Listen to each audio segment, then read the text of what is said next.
প্রিয় ভাই ও আপুরা, গত ভিডিও ক্লাস পর্যন্ত আমরা রসায়নের গুরুত্ব সহ বিভিন্ন জিনিস নিয়ে আলোচনা করে এসেছিলাম।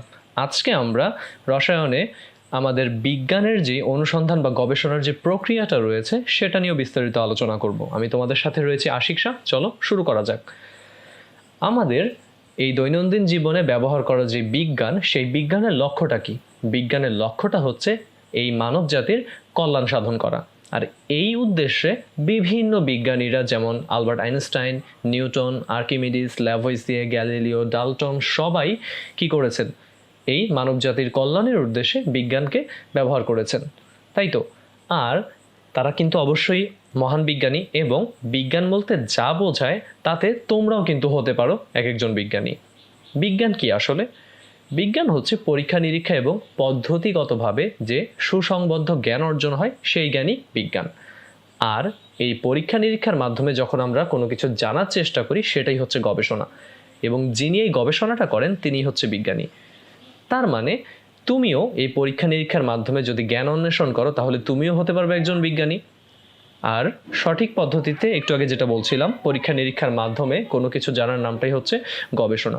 তাহলে এতক্ষণে তোমরা বুঝতেই পারছো যে গবেষণার জন্য আসলে কিছু নির্দিষ্ট পদ্ধতি অনুসরণ করতে হয়, এবং এই রসায়ন গবেষণারও রয়েছে কিছু সুনির্দিষ্ট পদ্ধতি।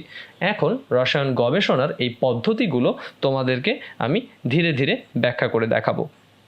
তাহলে রসায়নে অনুসন্ধান বা গবেষণা প্রক্রিয়ার প্রথম ধাপটি হচ্ছে বিষয়বস্তু নির্ধারণ। তার মানে তুমি যখন কোনো একটা কিছু নিয়ে গবেষণা করবে, তোমাকে প্রথমে নির্ধারণ করতে হবে যে তুমি আসলে কি নিয়ে গবেষণা করতে চাচ্ছ, বা কোন নতুন পদার্থটা তুমি আবিষ্কার করতে চাচ্ছ, তাই তো?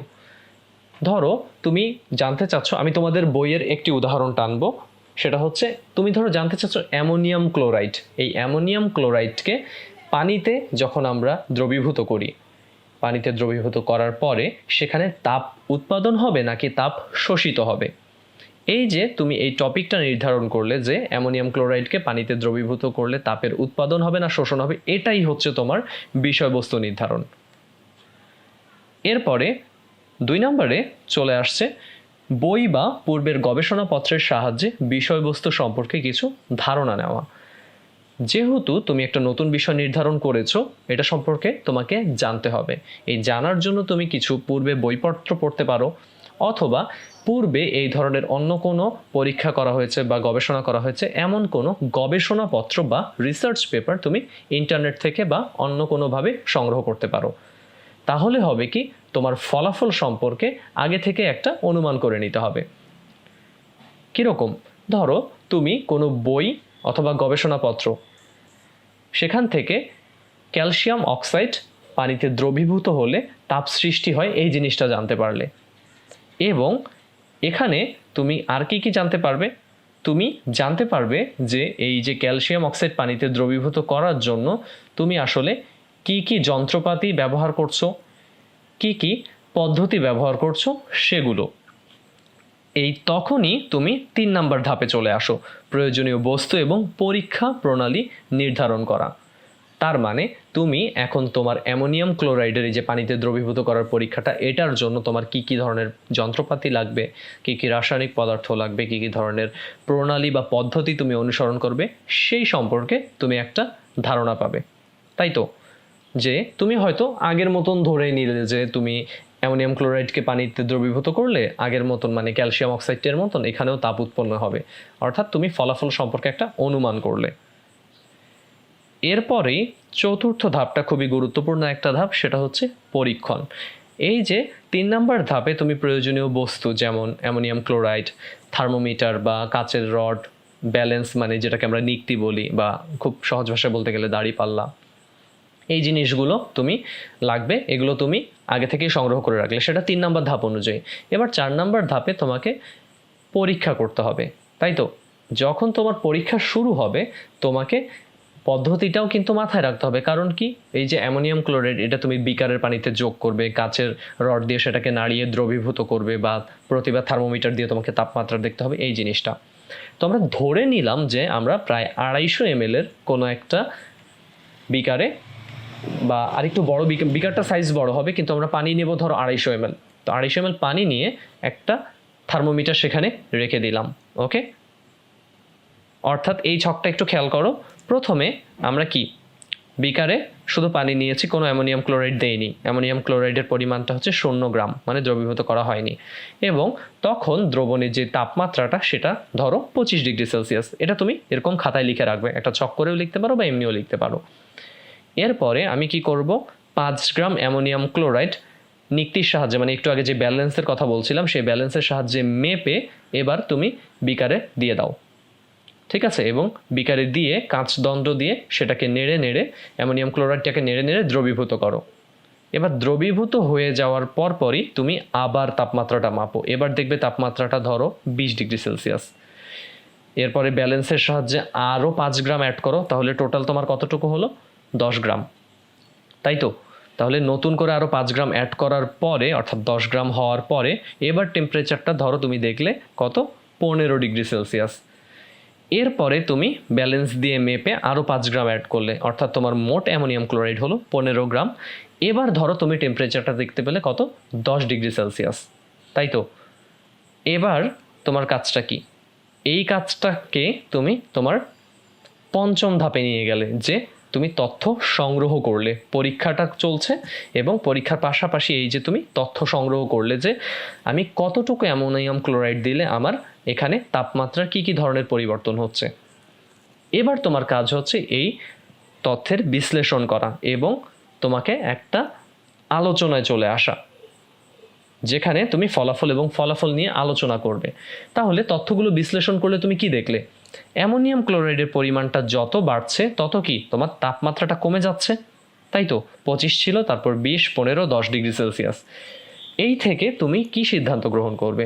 তুমি সিদ্ধান্ত গ্রহণ করবে যেহেতু পানিতে তুমি অ্যামোনিয়াম ক্লোরাইড দ্রবীভূত করার পরে দ্রবণের তাপমাত্রাটা হ্রাস পাচ্ছে, তার মানে অ্যামোনিয়াম ক্লোরাইড পানি থেকে কি করছে, তাপ শোষণ করে নিচ্ছে, শোষণ করে দ্রবীভূত হচ্ছে। অর্থাৎ ফলাফল এই দাঁড়ালো যে অ্যামোনিয়াম ক্লোরাইড যখন পানিতে দ্রবীভূত করা হচ্ছে তখন তাপ শোষিত হচ্ছে। এবার দেখো পুরো প্রসেসটাতে তুমি যেই এক্সপেরিমেন্টটা চালালে, পরীক্ষণটা চালালে, তোমার পরীক্ষণটা চালানোর পিছনে এই ধাপগুলো তোমার এখানে গুরুত্বপূর্ণ ভূমিকা পালন করে এসেছে।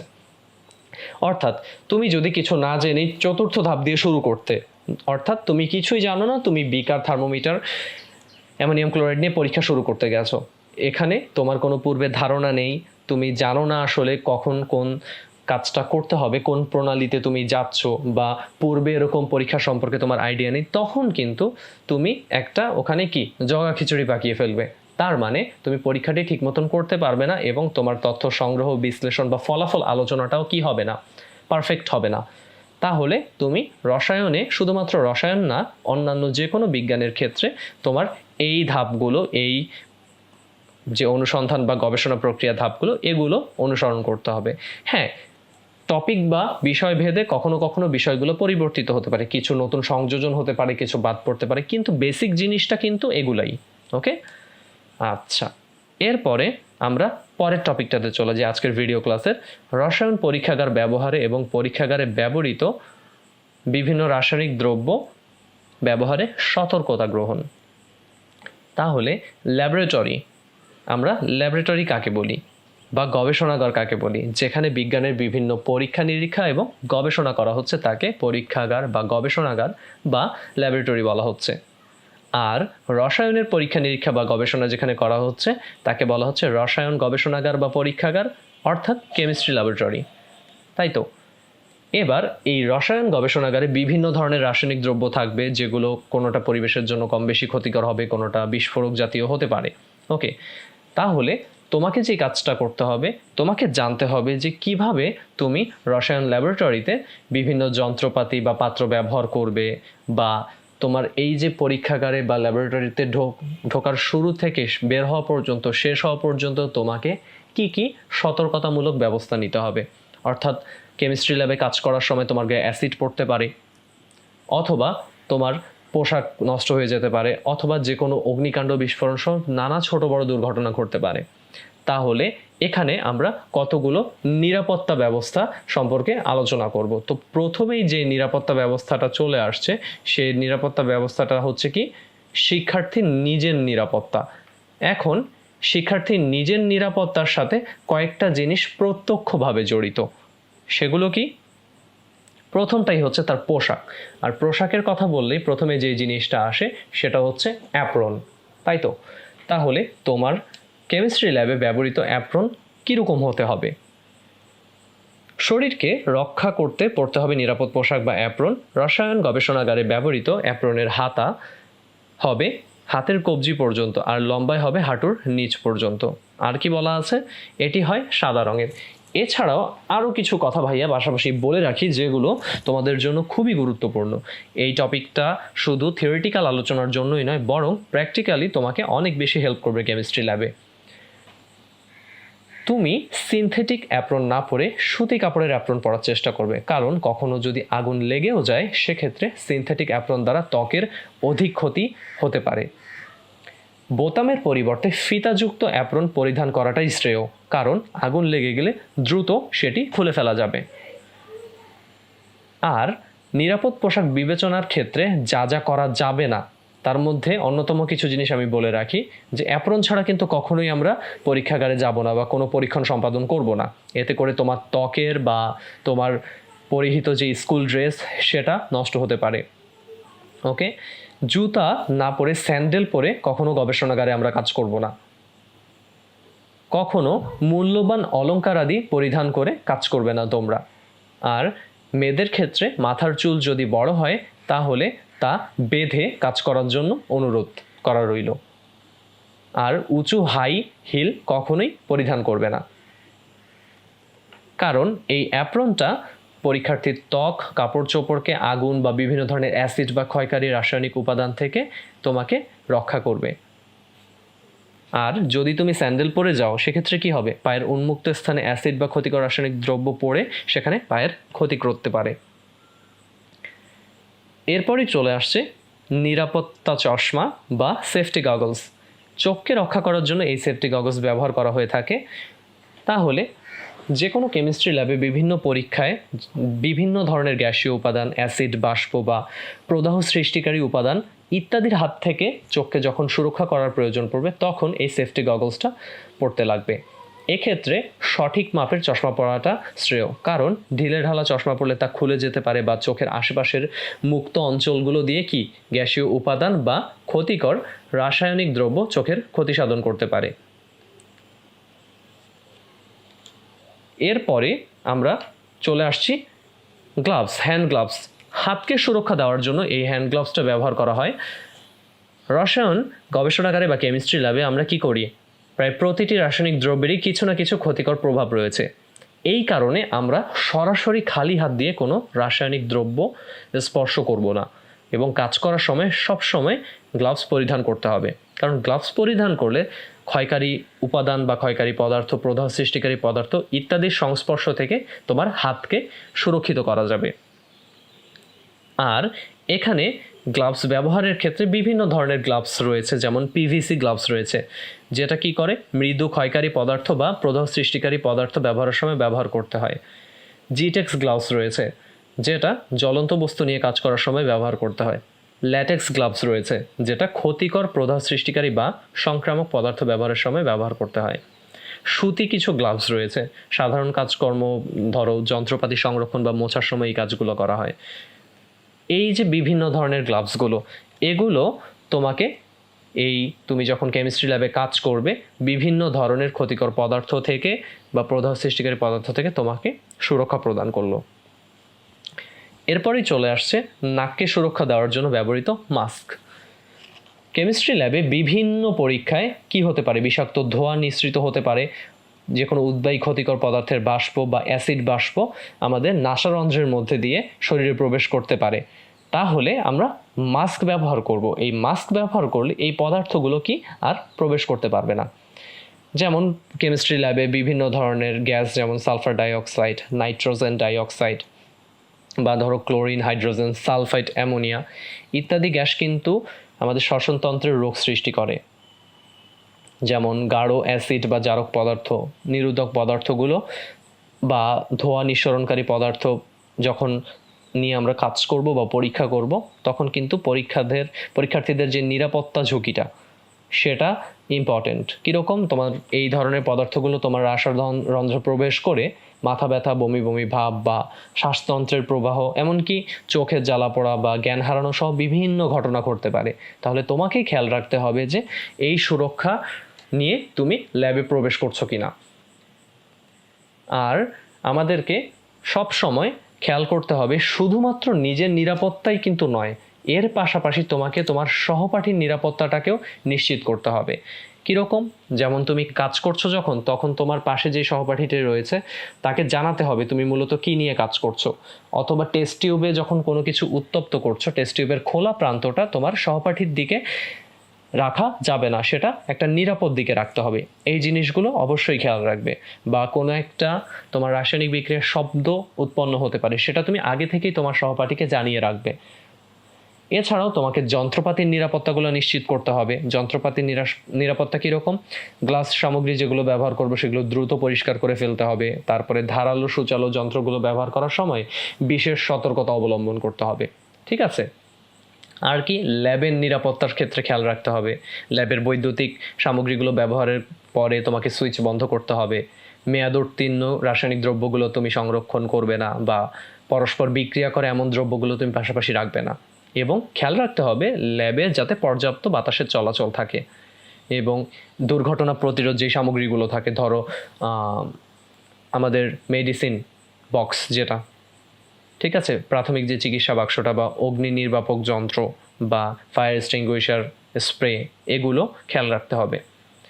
এছাড়াও রয়েছে পরিবেশের নিরাপত্তা। পরিবেশের নিরাপত্তার ক্ষেত্রে তুমি যখন তখন যেখানে সেখানে যে কোনো পদার্থ বা দ্রব্য ফেলে দিতে পারো না, তোমাকে কিছু প্রসেস অ্যাপ্লাই করতে হবে।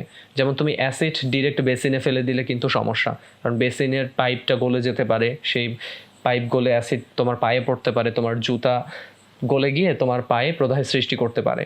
তো আমরা পরিবেশের নিরাপত্তার ক্ষেত্রে একটা প্রিন্সিপাল মেনটেন করা হয়ে থাকে বিশ্বব্যাপী, সেটা আমি একটু এখানে পাশ দিয়ে লিখে রাখছি। সেটা কীরকম? সেটাকে বলা হচ্ছে 4R প্রিন্সিপাল। 4R, এই 4R দিয়ে আসলে কি ইন্ডিকেট করা হয়? প্রথমটা হচ্ছে রিডিউস, তার মানে কোনো একটা পদার্থের বা রাসায়নিক উপাদানের তুমি পরিমাণ কমিয়ে সেটা নিয়ে কাজ করতে পারো, এতে তোমার পরিবেশের নিরাপত্তা নিশ্চিত হবে, পরিবেশ দূষণটা কম হবে। এরপরে হচ্ছে রিইউজ, তার মানে একবার ব্যবহৃত জিনিসপত্র তুমি পুনরায় ব্যবহার করতে পারো, সেটাকে মডিফাই করে, বা মডিফাই করে যদি ব্যবহার করি সেটা হয়ে যাবে রিসাইকেল। যেমন রিইউজটা কি আসলে? ধরো আমরা দাওয়াত বাড়িতে বা যে কোনো পার্টিতে যে ওয়ান টাইম প্লেট বা গ্লাসগুলো ব্যবহার করি, সেগুলো সুন্দর মতন ক্লিন করে বা পরিষ্কার করে কিন্তু আবার ব্যবহার করা যায়, এটা হচ্ছে রিইউজ। আর রিসাইকেলটা কি? ওই প্লাস্টিকের গ্লাস বা প্লেটগুলোকে তুমি কারখানায় পাঠিয়ে দিলে সেগুলো কি প্লাস্টিক গলিয়ে নতুন কোনো পদার্থ উৎপাদন করা হলো। ধরো এমনও হতে পারে যে তোমার প্লাস্টিকের প্লেট বা গ্লাসকে গলিয়ে ওই প্লাস্টিকটা ব্রাশের কোনো একটা ইয়েতে ব্যবহার করা হয়েছে, উপাদানে ব্যবহার করা হয়েছে, যে আমরা যেই ব্রাশ দিয়ে দাঁত মাজি সেই ব্রাশের প্লাস্টিক থাকে, অথবা টয়লেট ক্লিনিংয়ের সময় যে ব্রাশটা ইউজ করা হয় সেই প্লাস্টিক, অথবা চিরুনিতেও তোমার রিসাইকেল হয়ে ওই ইয়েটা প্লাস্টিকটা ব্যবহার হতে পারে। এবং সবশেষে যেটা, সেটা হচ্ছে রিফিউজ। উপরের তিনটা যখন পসিবল হবে না তখন তুমি রিফিউজে চলে যাবে, তার মানে ওই রাসায়নিক দ্রব্যটাকে সরাসরি বর্জন করা। তো তাহলে আজকের ক্লাসে আমরা কেমিস্ট্রির দুটো বেসিক জিনিস নিয়ে আলোচনা করলাম। একটা হচ্ছে কি, কিভাবে পরীক্ষণ পদ্ধতিতে সুনির্দিষ্ট ধাপগুলো মেনটেন করতে হয়, আর কি আমরা পরীক্ষাগার ব্যবহারে কি কি ধরনের সতর্কতা মেনে চলবো। তো আমরা মূলত ব্যক্তিগত সতর্কতা মানে শিক্ষার্থীর নিজের সতর্কতা নিয়ে বেশি আলোচনা করেছি, যেমন apron, safety goggles, mask, gloves এগুলো, এবং পাশাপাশি আমরা সহপাঠীর বা যন্ত্রপাতির বা পরিবেশের নিরাপত্তা নিয়ে সংক্ষিপ্ত আলোচনা করলাম। পরবর্তী ভিডিও ক্লাসে আমরা বিভিন্ন সাংকেতিক চিহ্ন এবং এই সাংকেতিক চিহ্নের কি ঝুঁকির মাত্রা বা সাবধানতা রয়েছে এগুলো নিয়ে বিস্তারিত আলোচনা করব। তো পরবর্তী ভিডিও দেখার আমন্ত্রণ জানিয়ে আজকে এখানেই শেষ করছি। আল্লাহ হাফেজ।